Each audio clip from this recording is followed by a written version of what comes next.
உறவுகளே, தயவு செய்து இக்கதையை கேட்காதீர்கள்.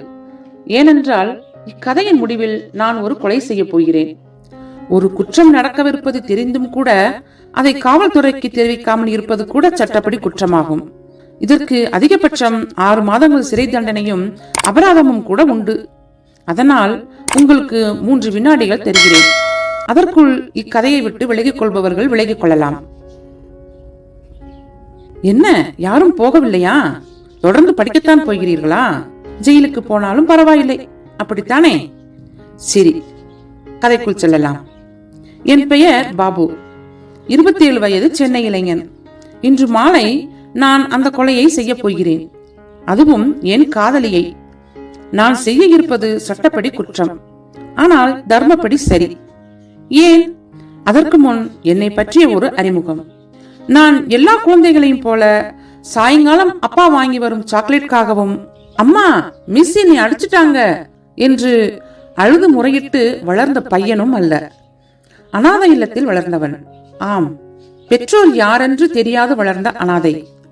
அனாதை இல்ல வாழ்க்கை என்பது ஒரு தனி ரகம். சுற்றிலும் எப்போதும் நிறைய பேர் இருந்தாலும், என் வயசில் ஏராளமான பையன்கள் விளையாட்டு துணையாக இருந்தாலும் கூட எப்போதும் தனிமையை உணர்ந்த வாழ்க்கை. தலையணை நனையும் அளவுக்கு நான் யார் என்ற கேள்வியோடு நிறைய நாள் அழுதிருக்கிறேன். 10 வயதில் அபார்ட்மெண்ட்டுகளுக்கு சென்று பழைய துணிகளை சேகரித்திருக்கிறேன். ஆனாலும் உருப்படியாக படித்தேன், டிகிரி முடித்தேன். ஒரு தனியார் நிறுவனத்தில் வேலை கிடைத்து 4 வருடங்களுக்கு முன்பு அனாதை இல்லத்தை விட்டு வெளியே வந்தேன். அலுவலக சூழல் வித்தியாசமாகத்தான் இருந்தது. யாரிடமும் பிடி கொடுத்து பேச மாட்டேன், ஒதுங்கிக் கொள்வேன். ஒதுங்கிய என்னை நெருங்கியவள் பிரியா, எங்கள் அலுவலக ரிசப்ஷனிஸ்ட்.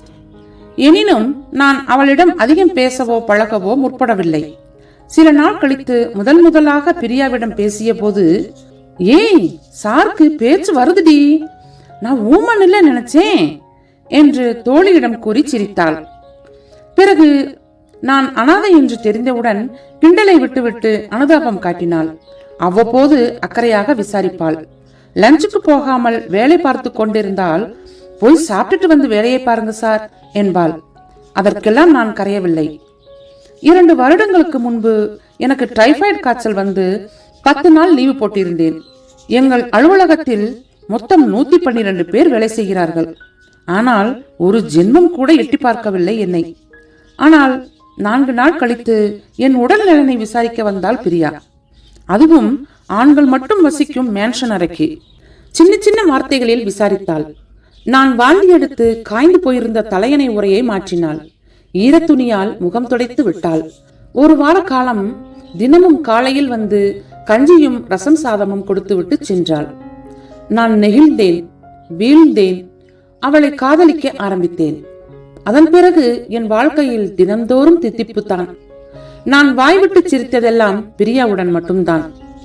ஒரு நாள் கடற்கரையில் 2 பேரும் அமர்ந்திருந்தோம். நிலா வெளிச்சத்துல கடல் எவ்வளவு அழகா இருக்குல்ல என்றேன் நான். நீ நாசமா போக என்றாள் பிரியா.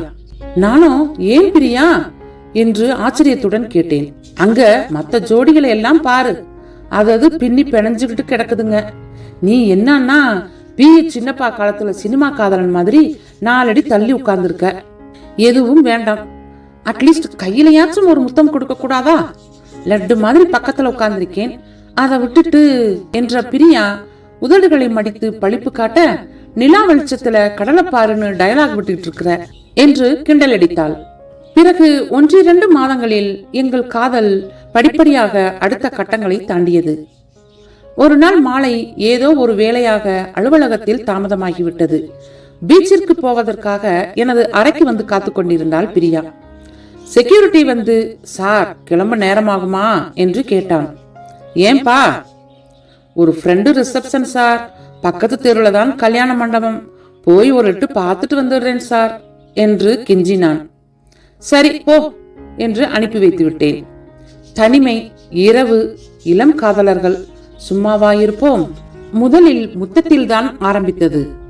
பிறகு எல்லையை நாங்கள் இருவரும் மீறிவிட்டோம்.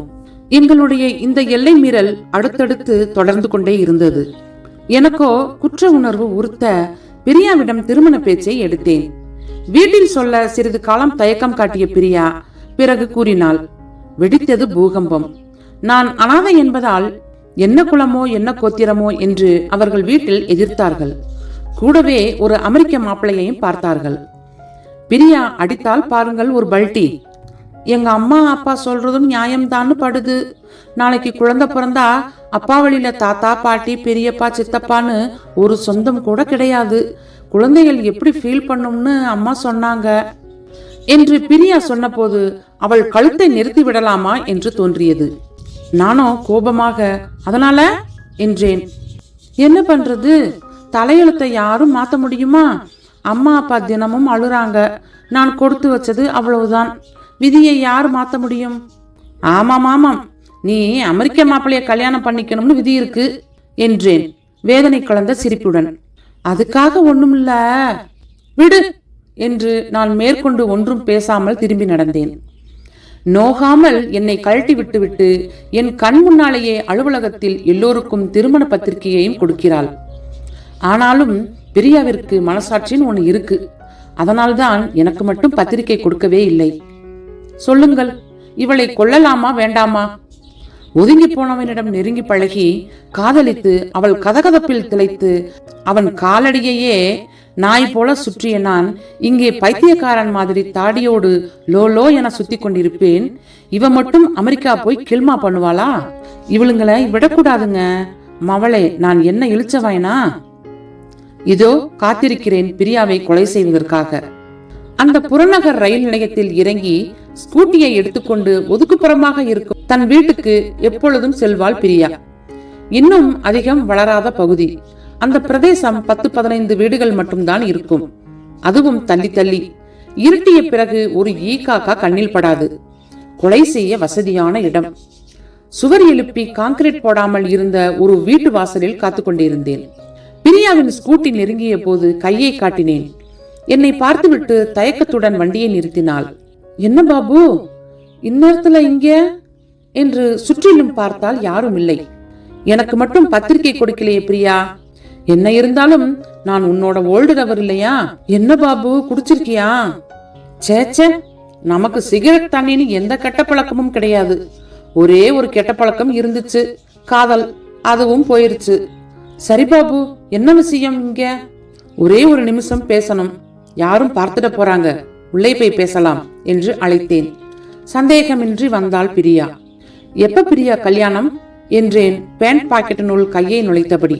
உள்ளே நைலான் கயர் நெருடியது. அதிகம் பேசப்போவதில்லை, ஒரே வீச்சு. கழுத்தை அப்படியே இறுக்கினால் அவள் சத்தம் போடுவது கூட வெளியில் கேட்க வாய்ப்பில்லை. அவ்வளவுதான், ஒரே நிமிடத்தில் எல்லாம் முடிந்துவிடும். நேராக போலீஸ் ஸ்டேஷன் சென்று சரணடைய போகிறேன். பாபு, உனக்கு கோபமாத்தான் இருக்கும் என்று பிரியா பேச ஆரம்பிக்க நான் கயிற்றை கையில் எடுத்து விட்டேன். பேண்ட் பாக்கெட்டிலிருந்து வெளியே எடுத்து வீச வேண்டியதுதான் அடுத்த வேலை. அதற்கு முன் அவள் முகத்தை நன்றாக ஒரு தடவை பார்க்க ஆசைப்பட்டேன். நிதானமாக பார்த்தேன். இனி பார்க்க முடியாதல்லவா? எனக்கு ஆயிரம் சுகங்களை அளித்த அந்த முகம் நிலா வெளிச்சத்தில் அற்புதமாக தெரிந்தது. அன்று ஒரு இரவில் பார்த்த கடலை விட நிலவை விட இந்த பிரியா ரொம்ப ரொம்ப அழகாத்தான் இருக்கிறாள். அவள் பேசிக் கொண்டிருந்தது எதுவும் என் காதில் விழவில்லை. அவள் முகத்தை பார்க்க பார்க்க திடீரென்று பழைய நினைவுகள். யாரும் கேட்க நாதியின்றி காய்ச்சலில் படுத்திருந்த போது என்னை கவனித்துக் கொண்டாள். அன்பென்றால் என்னவென்று தெரியாமல் வளர்ந்த என்னிடம் முதலாக அன்பையும் பிரியத்தையும் கொட்டினாள். அதில் பொய்யேதும் இல்லை. 2 ஆண்டுகள் தன் மனதையும் உடம்பையும் எனக்கு அளித்தவள். கடந்த 2 ஆண்டுகளாக எனக்கு எல்லையில்லா சந்தோஷங்களை தந்தவள். இவளை கொல்லத்தான் வேண்டுமா? ஒரு நன்றி வேண்டாமா?